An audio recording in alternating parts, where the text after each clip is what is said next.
습니다. 큰은혜 받으십시오. 우리 1년 동안 또 2부 예배 찬양대를 또 수고한 우리 찬양대 위에서 한번 박수로 우리 격려 한번 하도록 하겠습니다. 교회에 우리 또 1년 동안 또 수고한 우리 찬양팀, 또 올겐 반주자, 우리 또 방송실, 또 예배 우리 안내자들, 또 보이지 않지만 우리 교사 선생님들, 주방의 모든 수고자들 너무 고생하셨는데 우리 다시 한번 격려 한번 하도록 하겠습니다. 우리 무엇보다도 또 이 1년 동안 지켜주시고 보여주신 우리 하나님께 영광의 박수 한번 올려드리도록 하겠습니다. 오늘 본문의 말씀을 통해서 쇠사슬을 끊는 은혜라는 제목으로 말씀을 나누도록 하겠습니다. 우리 인생에서 쇠사슬 같은 어려움을 우리는 가끔 만나게 됩니다. 내가 어찌할 수 없는 그런 아픔들, 양팔로 이게 우겨쌈을 당하는 그런 아픔들이죠. 생각과 지혜를 짜내도 어떤 사람들에게 물어봐도 헤어나올 수 없을 것 같은 쇠사슬을 우리 인생 가운데 종종 맞게 됩니다. 예전에 우리 또 어르신들 중에는 많은 이 현대사의 비극들을 많이 경험하죠. 6.25를 경험하고 보릿고개를 경험하고 또 석유 파동을 경험하고 또 IMF를 경험하고 참 경험한 게 많아요, 그죠? 정말 믿음의 내공들이 많이 쌓인 것 같은데 그 여러 가지 쇠사슬마다 우리 실력으로 넘어간 것이 아니라 믿음의 성도들을 하나님께서 지켜주시고 보여주셔서 그 은혜로 말미암아 저와 여러분이 이 자리에 있는 줄 믿습니다. 오늘 본문에는 그와 같은 놀라운 일들, 쇠사슬에 묶임받은 베드로의 이야기를 통해서 그 쇠사슬을 끊으시는 하나님의 놀라운 능력과 역사하심을 오늘 본문에서 맛보게 됩니다. 오늘 본문은 초대교회가 또 다른 고난 가운데 경험하게 되지요. 큰 고난 앞에 서게 됩니다. 무엇보다도 초대교회의 사도들 중에 야고보를 가장 먼저 잃는 장면이 등장하죠. 사도 중에 가장 첫 순교자가 등장하는 것이 오늘 본문의 모습입니다. 이 죽음이라는 것은 참 슬픈 일이죠. 죽음을 누가 기쁘고 감사하다라고 표현할 수는 없습니다. 죽음이라는 것은 이 땅에서 더 이상 볼 수 없음으로 말미암아 큰 상처와 큰 아픔을 가지고 있는 것이죠. 교회도 마찬가지입니다. 교회의 대표격이라고 말할 수 있는 요한의 형제 야고보가 가장 먼저 순교를 당하게 되었어요. 이 순교의 이 잔인한 이런 행위를 했던 왕이 분봉왕 헤롯 안디바라는 사람입니다. 아그리파 1세인데 이 헤롯이라는 사람은 이 3대에 걸쳐서 이 가나안 땅을 지배하는 세력들입니다. 원래 이들은 이두메 족속입니다. 에돔 족속이죠. 그래서 이 에돔 족속이 로마의 어떤 황제에게 잘 보여서 어느 날 갑자기 분봉왕이 된 거예요. 분봉왕이라고 되어 있지만 이 지역을 관할하고 통치는 하지만 전부 다 누구의 지도를 받느냐면 로마의 지배를, 로마의 감독을 받을 수밖에 없는 구조가 된 것이 분봉왕입니다. 아무튼 자기 지역에 예수 그리스도를 왕으로 모시는 일들이 계속해서 전파되고 있는 것이죠. 통치하는 왕으로서는 굉장히 거슬리는 그런 상황 가운데 있음을 보게 됩니다. 그래서 대표격으로 야고보를 잡아서 먼저 처형을 시켜버립니다. 그런데 이 반응을 보면 유대인을 죽인 거예요. 그런데 유대인이 오히려 기뻐했다라고 오늘 본문에 기록하고 있죠. 유대인, 이 바리새인과 서기관과 제사장들의 무리들이 오히려 더 기뻐함으로 말미암아 이 이두메인의 왕인 이 헤롯 아그리빠를 오히려 칭송하고 있는 아이러니한 장면들이 등장하고 있습니다. 이로 인하여 통치의 어떤 즐거움과 또 기쁨을 누렸던 이 헤롯 아그리빠 1세가 이제 또 다른 지도자인 베드로를 붙잡도록 명령을 내립니다. 결박하여서 이제 유교절이 지나고 많은 성도들이 예루살렘에 다시 모이고 이럴 때에 뭔가 퍼포먼스를 보여서 자신의 인기를, 자신의 통치를 더 견고하기 위해서 베드로를 사형시키려고 하는 그런 계획을 세워놓게 됩니다. 그 가운데에서 베드로가 탈출하면 되지 않기 때문에 2명의 이 로마 군인들을 지켜서 쇠사슬에 메고 옥고에 채워서 감시하도록 만든 장면이 우리가 읽었던 12장 앞장에 등장하는 내용 가운데 있음을 보여주고 있지요. 이 베드로의 이야기는 감옥에 갇힌 쇠사슬에 묶인 채로 절망 가운데 빠질 수 없는 교회, 절망 가운데 빠질 수밖에 없는 성도를 보여주고 있는 장면 중에 하나입니다. 어찌할 수 없는 것이죠. 다음 날 되면 죽을 수밖에 없는 상황들, 벗어날 수 없는 상황이, 쇠사슬을 한 곳에만 묶인 것이 아니라 양쪽 팔에 묶여서 양쪽에 군인들이 지키고 바깥에는 또 간수가 지켜보고 있는 상황 가운데 탈출할 수 없고 벗어날 수 없고 기대와 희망을 가질 수 없는, 빛이라고는 전혀 찾아볼 수 없는 상황에 놓인 것이 초대교회와 베드로의 상황이었다는 사실이죠.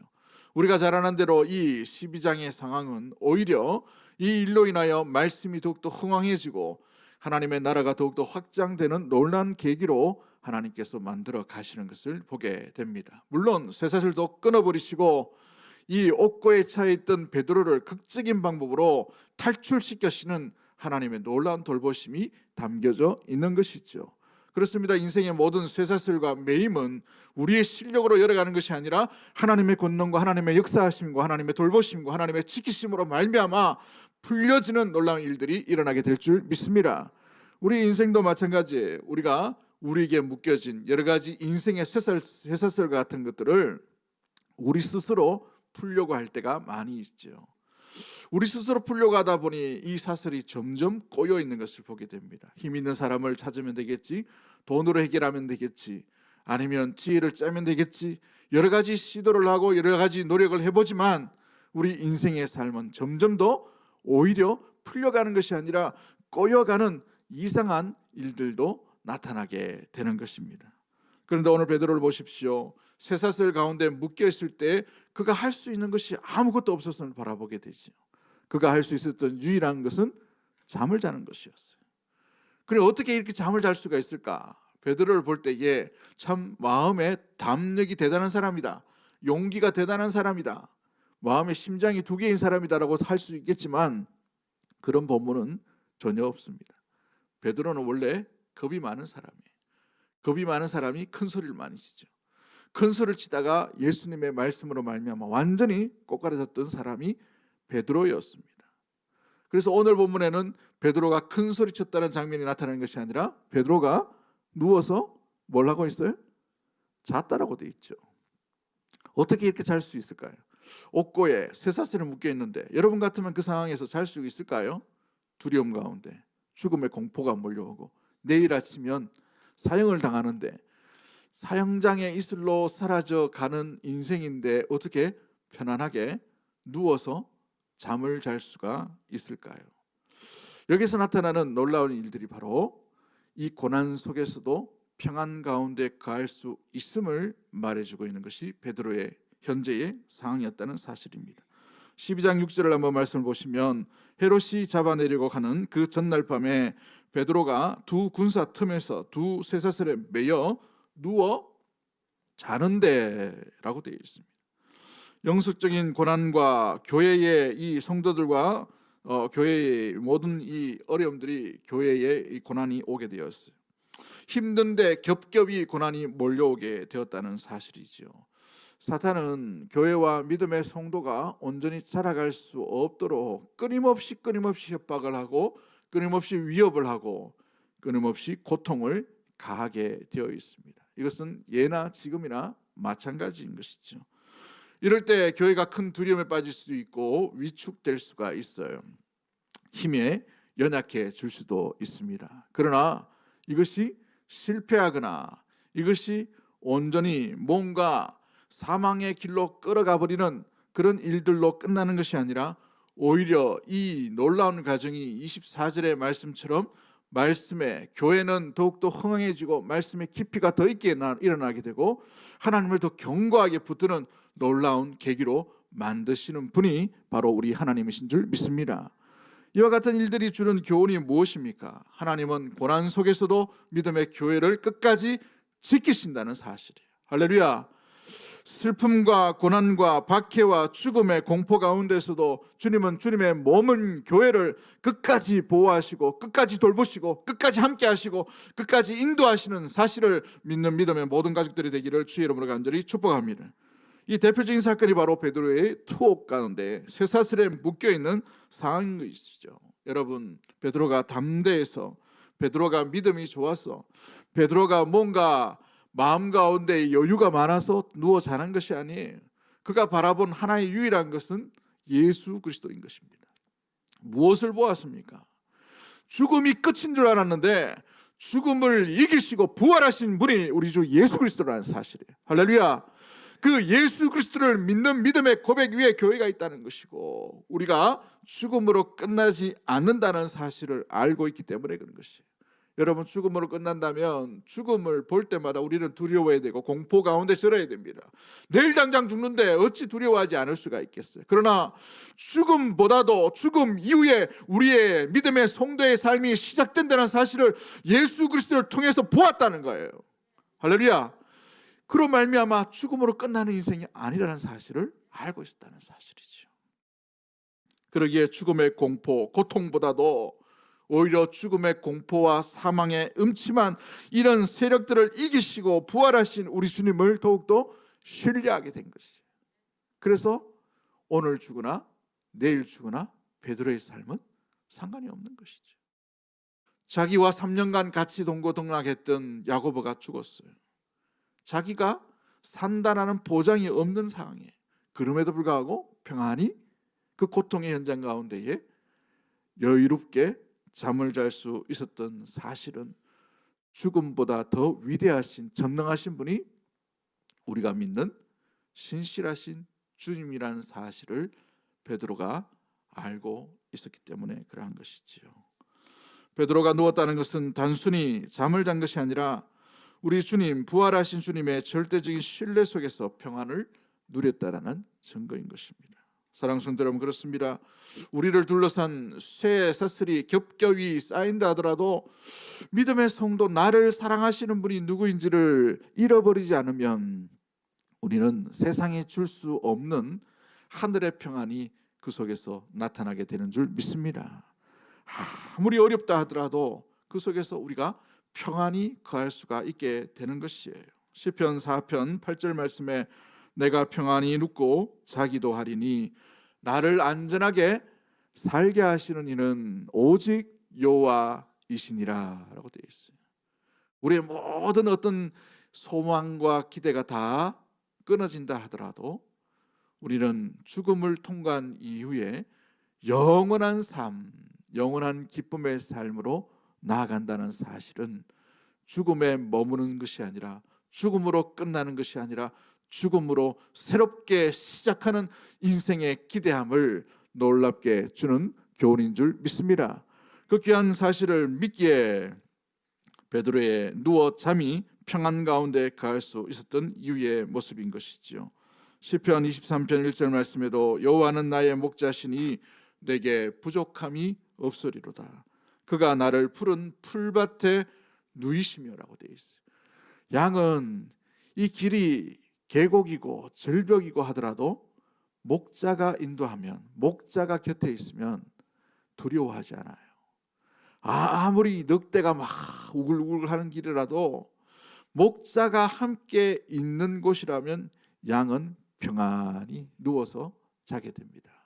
우리 믿음의 성도 여러분, 우리의 길이 계곡길이고 외로운 길이고 절벽의 길이고 낭떠러지 앞에 있는 길이라 하더라도 여러분, 주와 함께 머무는 놀라운 은혜의 삶은 두려워하지 않게 됩니다. 근심하지 않게 돼요. 염려하지 않게 됩니다. 오히려 그 길이 평안의 길로 걸어가는 놀라운 일들로 나타나게 될 줄 믿습니다. 그 쇠사슬을 끊으시는 놀라운 은혜에 주님과 함께 동행하는 우리 사랑하는 대구 동성의 모든 가족들이 되기를 주의 이름으로 간절히 축복합니다. 어거스틴이라는 분이 하나님의 도성, The City of God이라는 책을 쓰셨는데 그 책에 이렇게 얘기합니다. 고통이란 동일한 것이다. 고통이란 누구에게나 온다는 것이죠. 누구에게나 고통이라는 것이 있고 고통은 동일한 것이로되 고통을 당하는 사람은 동일하지 않다는 거예요. 왜냐하면 고통을 당할 때의 태도와 반응이 다르기 때문에 그런 것이죠. 악한 사람은 고통 속에서 하나님을 비방하고 원망하고 모독한다는 거예요. 그 마음 가운데 하나님을 신뢰하지 않기 때문에 그런 것이죠. 왜 나를 불러놓고 이 길로 나아가게 하는가라는 원망과 비방과 모독이 마음 가운데 채워지게 돼요. 그러나 선한 사람은, 주님을 신뢰하는 사람은 고통 속에서 하나님을 찾게 돼요. 하나님을 부르짖게 됩니다. 하나님을 그래서 알고 만나게 돼요. 그러므로 말미암아 이 고난 속에서도 궁극적으로 하나님을 어떻게 하는 것입니까? 찬양하게 되는 놀라운 일들로 나아가게 되는 것이죠. 그러므로 고통은 같은데 전혀 다른 두 사람이 등장할 수 있다는 사실입니다. 코리 텐분이라는 여사님은 이 2차 세계대전 시에 포로, 이 유대인으로서 나치 포로 소용소에서 갇혀서 모진 고통을 당하신 분이에요. 그분은 이렇게 얘기합니다. 하나님은 수용소 안에서도 선하셨고 풀려나고 난 뒤에도 하나님은 선하셨습니다. 시편 46편 1절 말씀에 하나님은 우리의 피난처시요 힘이시니 환난 중에 만날 큰 도움이시라. 하나님이 우리와 함께 하신다는 사실입니다. 이것이 고난을 해석하고 고난을 바라보는 시각의 차이를 불러일으키게 되는 것이죠. 우리도 삶의 고난과 감옥과 같은 일들을 경험할 것입니다. 쇠사슬이 한 겹이 아니라 양쪽 팔에, 아니 양쪽 팔에까지도 묶여있는 내가 어찌할 수 없는 감옥과 같은 인생을 만날 것이에요. 그러나 그 속에서도 우리의 채워져 있는 쇠사슬에 주목하지 말고 우리를 끝까지 사랑하시고 우리를 붙들으시고 우리를 사랑하시는 우리 주 하나님 안에 거할 수 있는 우리 대구동성의 모든 가족들이 되기를 주의 이름으로 간절히 축복합니다. 우리에게 쇠사슬 끊을 힘이 없다 하더라도 주님은 쇠사슬을 끊을 수 있는 힘이 하나님께 있는 줄 믿습니다. 이것을 견딜 수 있는 힘도 하나님께서 주실 줄 믿습니다. 이겨낼 수 있는 평안을 우리 하나님으로부터 얻는 우리 대구동성의 모든 가족들이 되기를 주의 이름으로 간절히 축복합니다. 그래서 시편 30편 5절 말씀에 이런 고백이 있어요. 저녁에는 울음이 깃들지라도 아침에는 기쁨이 오리라. 할렐루야. 저녁에는 울음이 채워진 인생이라 하더라도 밤은 우리의 슬픔 가운데 있다 하더라도 곧 아침이 옴을 기억하고 기쁨 가운데 살아가는 우리 대구동성의 모든 가족들이 되기를 주의 이름으로 간절히 축복합니다. 두 번째, 이 베드로의 이 쇠사슬이 끊어지는 하나님의 놀라운 은혜를 주신 것을 통해서 우리가 알 수 있는 것이 무엇입니까? 사랑하는 성도 여러분, 베드로의 투어 가운데에서 교회는 간절히 기도했어요. 간절히 기도. 그런데 기도한 것으로 만족하는 것이 아니라 기도를 들으시는 주님을 믿는 삶으로까지 이어져 나가야 된다는 사실이에요. 여러분, 하나님은 기도를 들으시는 분인 줄 믿습니다. 교회가 위기에 처할 때에, 가정이 위기를 처할 때에, 믿음의 성도가 위기 가운데 있을 때에는 간절한 기도가 반드시 필요해요. 공동체로 기도하든지 가정으로 기도하든지 하나님 앞에 엎드리든지 개인적으로 기도하든지 간절한 기도는 하나님께서 들으신다는 사실이에요. 내 이름으로 무엇이든지 원하는 대로 구하라. 그러면 이룰 것이다 라고 구하고 찾는 자들에게 말씀하시는 우리 주님의 놀라운 일들이 있죠. 여러분, 베드로가 갇힐 때에 믿음의 교회가 가장 먼저 한 일은 간절한 기도였어요. 구명운동이 아니에요. 뭔가 하는 것이 아닙니다. 제일 먼저 할 수 있었던 것이 간절한 기도의 자리로 나아가는 것이었어요. 리차드 포스터라는 분이 기도 마음의 진정한 집 찾기라는 책을 쓰셨는데 그 책에 이런 말을 합니다. 기도는 단순히 우리의 상황을 바꾸는 것이 아니라 그 상황 속에서 우리를 변화시키는 힘이다라고 되어 있어요. 이것이 뭘 의미하냐면 기도 가운데에서 이 상황을 바꿔달라고 하는 것이 아니라 그 상황 가운데에서 우리가 어떻게 변할 것인가에 대해서 이야기하는 거예요. 그러므로 주님은 우리에게 이 상황 가운데 만나기 위해 다가오시는 방법이 고난일 수 있다는 것이고, 우리의 삶 속에서 주님께서 기도를 통해서 우리를 변화시키는 놀라운 일들이 일어나는 것이 바로 기도의 순간이라는 사실이죠. 그래서 기도를 세 가지로 얘기합니다.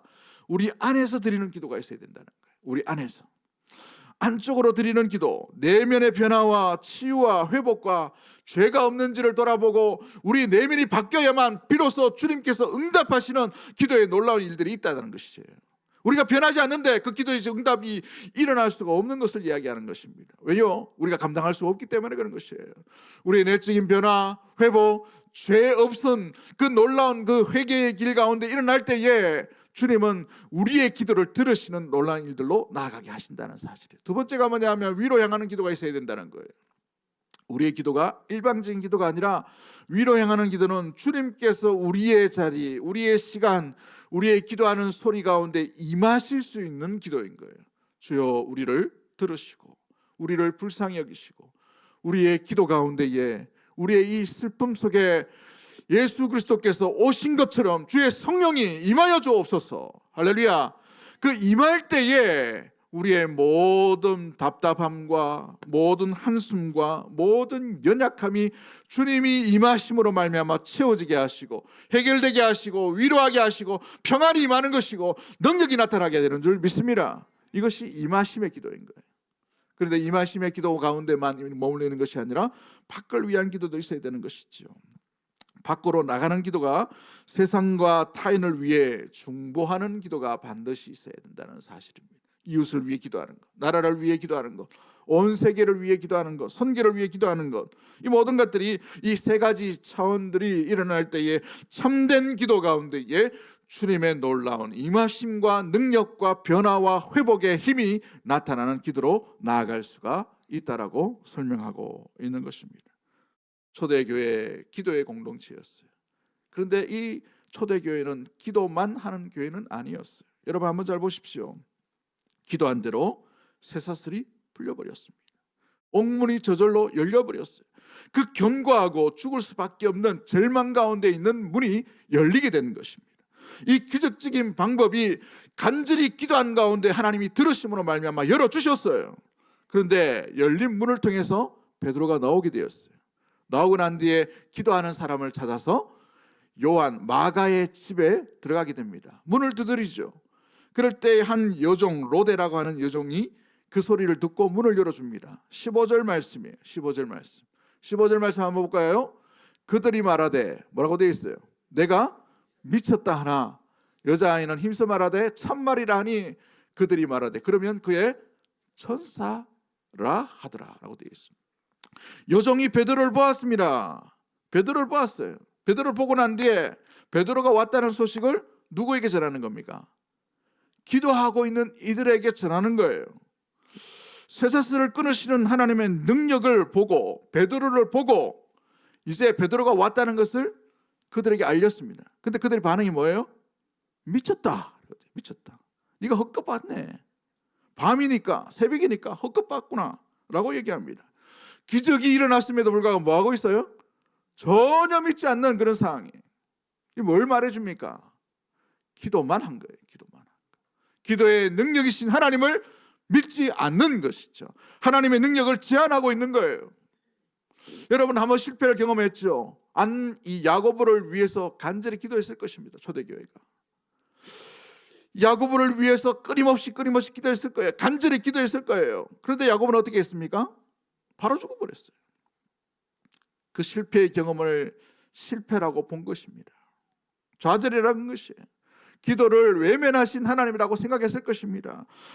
주님이 이 헤롯의 권력 앞에서는 어찌할 수 없구나, 하나님의 뜻이 그냥 죽는 거구나 라고 하나님의 능력과 하나님의 뜻을 제한해 버렸다는 것이죠. 안 믿었다는 거예요. 간절히 기도했지만 믿지는 않았다는 사실이죠. 여러분, 성도는 기도를 믿는 사람이 아니라 기도를 들으시는 하나님을 믿는 사람들이에요. 할렐루야. 잘 보십시오. 기도는 열심히 해요. 기도는 많이 해요. 하나님이 들어주시겠나? 이게 오늘날 우리와 모습이 다르지 않음이 여기에 등장하고 있죠. 기도를 많이 하는 사람일수록 여기 유혹에 빠질 수가 있어요. 하나님을 믿지 않고 하나님 앞에 기도하고 있는 우리의 모습은 아닌지 우리 자신을 점검해 보아야 됩니다. 일의 결과가 아직 일어나지 않았다면 하나님께 전적으로 맡기셔야 돼요. 할렐루야. 이것이 기도의 태도이죠. 왜요? 주님께서 내 짐을 내게 맡기라고 말씀하셨기 때문에 모든 무거운 짐을 주님께 맡겨야 됩니다. 그런데 맡기지 않냐고 우리는 하나님을 제한하고 있어요. 어느샌가 모르게 하나님은 여기까지만 하시는 하나님, 여기까지만 일하시는 하나님, 여기 앞에서는 무너지는 우리의 생각과 우리 상식을 초월할 수 없는 하나님이라고 우리는 생각할 수가 있다는 것이죠. 하나님을 믿어야 하나님 안에 있는 능력이 나타나는 줄 믿습니다. 우리의 기도 속에 하나님을 신뢰하는 믿음으로 나아가는 우리 대구 동성의 모든 가족들이 되기를 주의 이름으로 간절히 축복합니다. 마태복음 21장 21절 말씀에 예수께서 대답하여 이르시되 내가 진실로 너에게 이르노니 만일 너희가 뭐가 있고 믿음이 있고 의심하지 아니하면 이 무화과 나무에게 된 일뿐만 아니라 이 산들어 바다에 던지라 하여도 될 것이다라고 이렇게 말씀하고 있는 것이죠. 우리는 기도만 하는 자가 아니라 기도의 능력을 경험하는 자로 나아가야 될 줄 믿습니다. 그러려면 기도를 통해서 누구를 만나야 됩니까? 하나님을 만나셔야 돼요. 기도를 통해서 내 마음이 시원해지는 것이 아니라 기도를 통해서 우리는 하나님을 붙들어야 됩니다. 하나님을 알아야 되는 것이고 하나님을 만나야 되는 것이에요. 우리는 예배를 통해서 헌신을 통해서 마찬가지입니다. 우리 헌신과 우리의 예배를 통해서 우리의 마음이 시원해지는 것들로 만족하는 것이 아니라 이 예배 드림을 통해서 우리는 하나님을 만나야 되고 하나님을 알아야 되며 하나님을 찾음으로 말미암아 결국은 하나님 앞에 감사하는 자로 온전히 나아가야 될 줄 믿습니다. 이것이 우리의 기도의 온전한 삶의 모습인 것이죠. 그러므로 엎드린 자리에서 신뢰의 자리로 나아가는 것이 성숙된 자의 모습인 것입니다. 이와 같은 모습들로 말미암아 주의 능력이 그곳에 가득하게 머물게 되는 우리 사랑하는 대구 동성의 모든 가족들이 되기를 주의 이름으로 간절히 축복합니다. 마지막 세 번째로 우리가 얘기해 드릴 것은 하나님의 은혜의 역사는 정확한 때에 역사하신다는 사실이에요. 여러분, 하나님을 의심하지 마십시오. 하나님의 일하심의 때와 우리가 기대하는 때가 다를 수가 있어요. 우리는 정확한 때를 우리 시간 타이머에 딱 맞춰 놓습니다. 3분 타이머, 그죠? 3분 라면, 3분 카레, 3분에다 맞춰 놓고 있어요.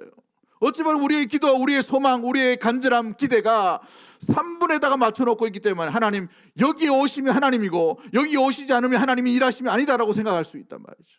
하나님은 그런 옹졸하신 분이 아니에요. 하나님의 시간이 다를 수가 있다는 말이죠.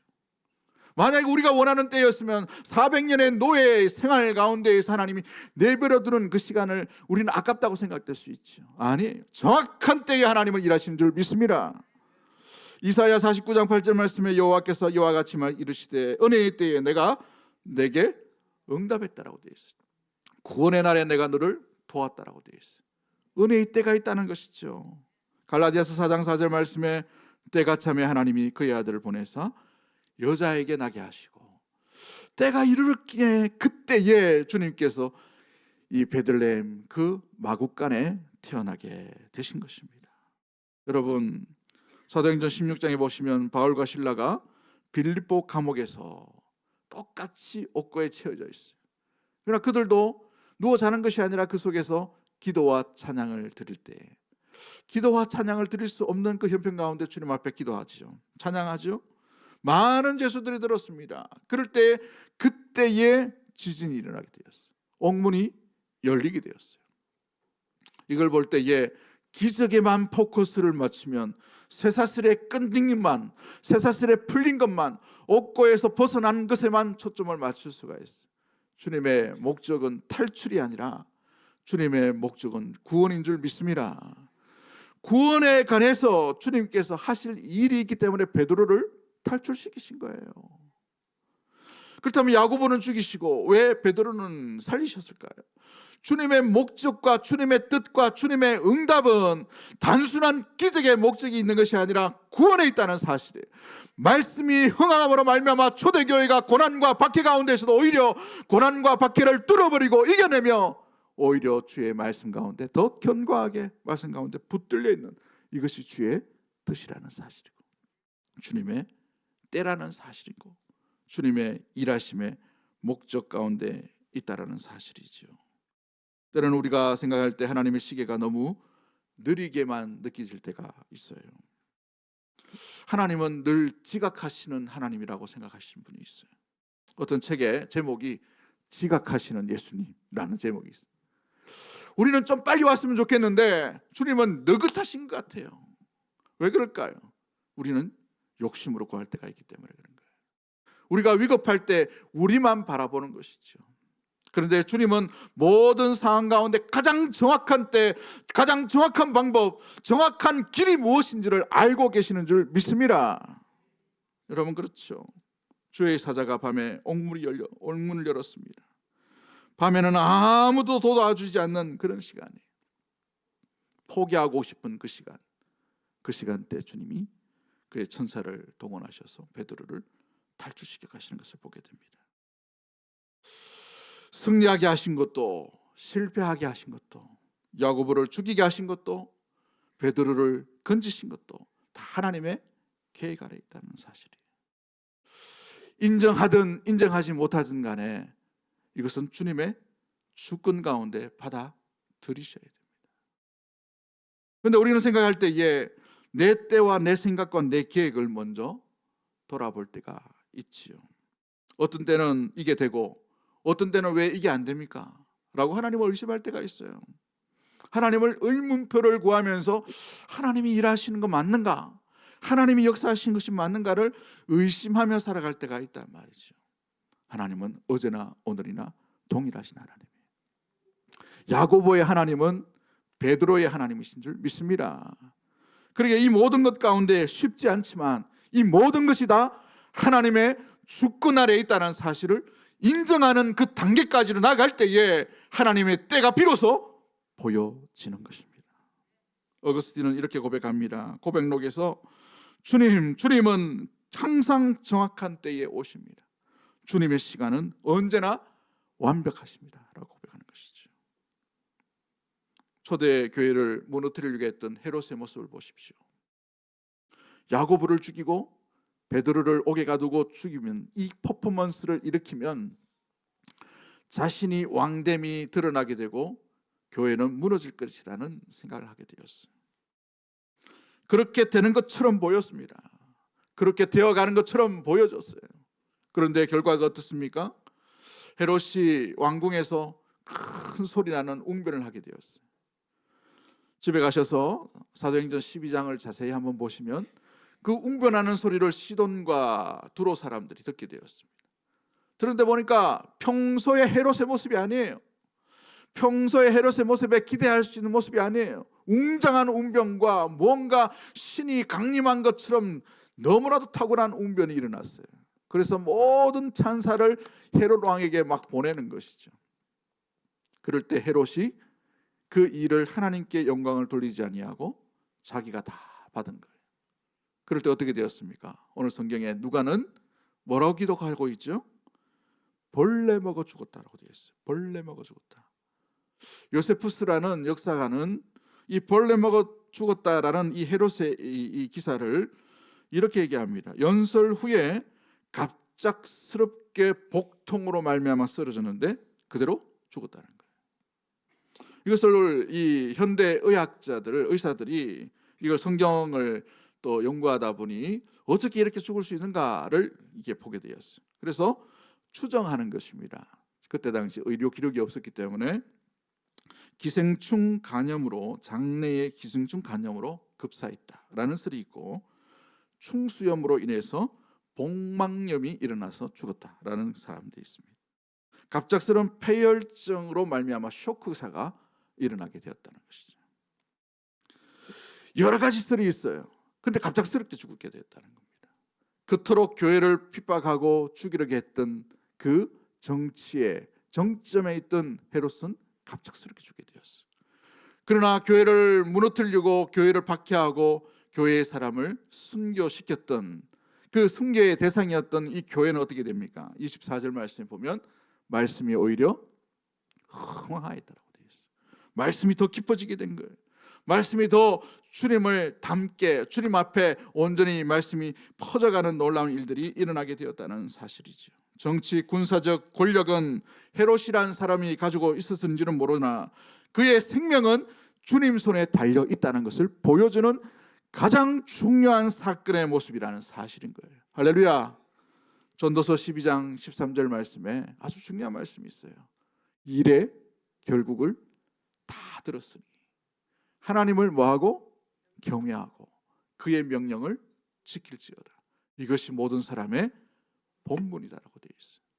아직 일의 결국이 끝나지 않았다면 그 결과를 이뤄나가신 하나님의 결론이 날 때 하나님의 은혜가 임할 그때를 기다리시고, 지금 이 자리에서 주님을 경외하고 주님과 함께 동행하는 우리 사랑하는 대구동서의 모든 가족들이 되기를 주의 이름으로 간절히 축복합니다. 1940년도에 중국이 공산화되게 되었습니다. 공산화되고 난 뒤에 대표적인 일들로 많은 선교사들을 다 추방시켜 버렸어요.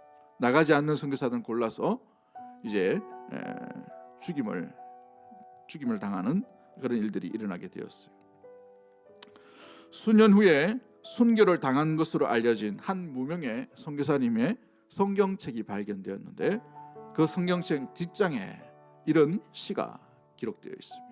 그 여백에 조각가라는 시입니다. 조각가. 그 시의 내용은 이렇습니다.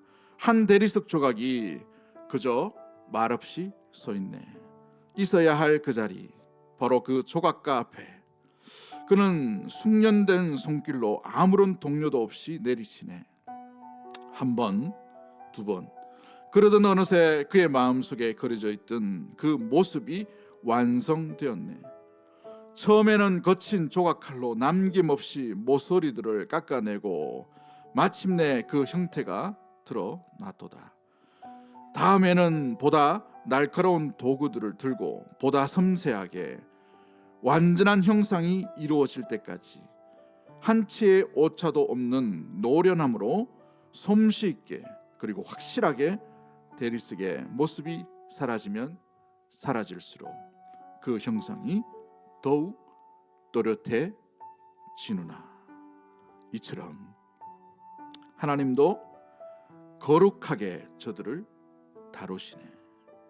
영원전에 택하사 자기의 은혜가 담긴 작품을 보여주시기 위해 한 번, 두 번, 또 세 번, 네 번 다듬어 가시네.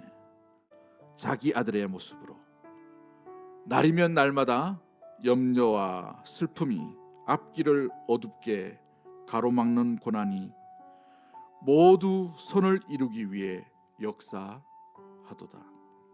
우리가 영광을 누릴 때에, 그리고 그리스도의 완전한 형상이 이루어질 때에 우리는 그분의 주권적인 은혜를 찬양할 것이며 그 대리석 위에 자신의 뜻을 따라 다듬던 그 손길을 감사하리라. 사랑하는 성도 여러분, 베드로의 이 쇠사슬이 끊긴 이야기는 단순한 탈출의 이야기가 아닙니다. 하나님의 은혜의 때는 반드시 있음을 기억하고 주의 은혜 속에 살아갈 것을 말씀하시는 주님의 귀한 마음인 것이죠. 때로는 이 고난과 이 아픔이 우리를 넘어뜨리게 할 때도 있고 좌절시킬 때도 있고 실패하게도 만들 것입니다. 때로는 죽음, 때로는 이별, 때로는 절망, 때로는 좌절을 통해서 한 겹, 두 겹 쌓여있는 이 쇠사슬로 인하여 도저히 끊을 수 없는 그런 결박들이 우리 인생 가운데 주어질 때도 있을 것입니다. 우리 손에 잡혀있는 이 쇠사슬을 우리 힘으로 끊으려고 하지 마십시오. 그 손을 주께 내어드리십시오. 주님은 그 쇠사슬을 끊을 수 있는 충분한 능력이 우리에게는 없지만 주님께 있는 줄 믿습니다.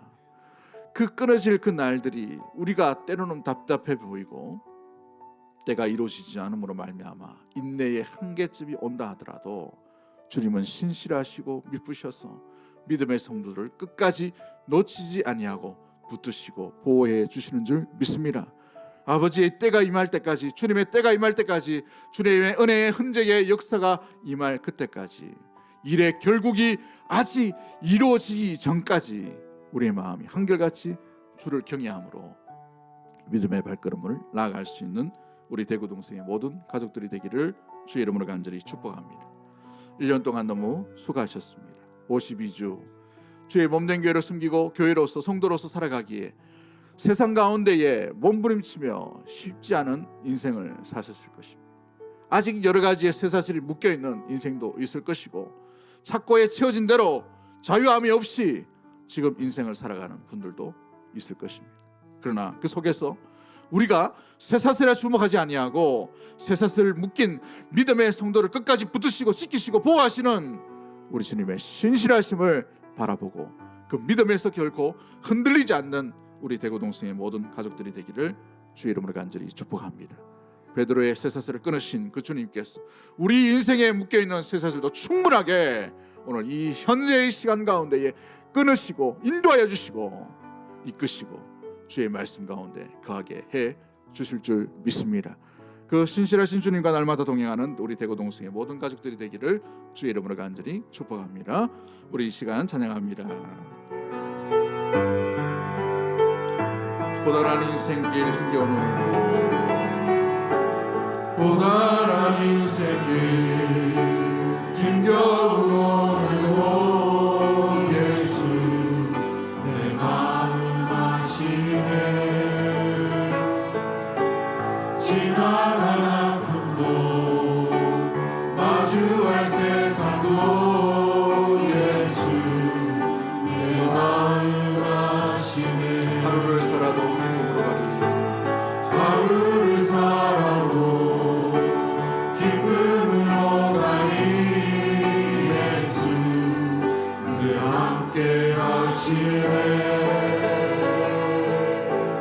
후회도 염려도 온전히 맡기리 예수 늘 함께 하시네 믿음에 눈들어 주를 보리 믿음에 눈들어 주를 보리 이 또한 지나가리라 이 또한 지나가리라 주어진 내 삶에 주어진 내 삶에 시간 속에 주의 뜻 알게 하소서 믿음에 눈들어 주를 보리 믿음에 눈들어 주를 보리 이 또한 지나가리라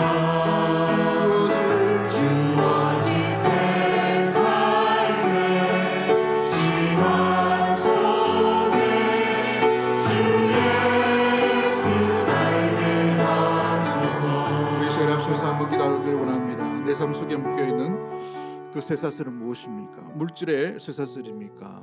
관계의 쇠사슬입니까? 건강의 쇠사슬입니까? 마음 가운데 있는 무거운 쇠사슬입니까? 그 쇠사슬을 우리가 풀려고 하다 보니 우리는 더 하나씩 더 늘어가게 되는 것을 보게 되죠. 그 쇠사슬 묶여있다 하더라도 우리의 평안은 빼앗을 수가 없는 것입니다. 주님이 주시는 평안이기 때문에 그런 것이죠.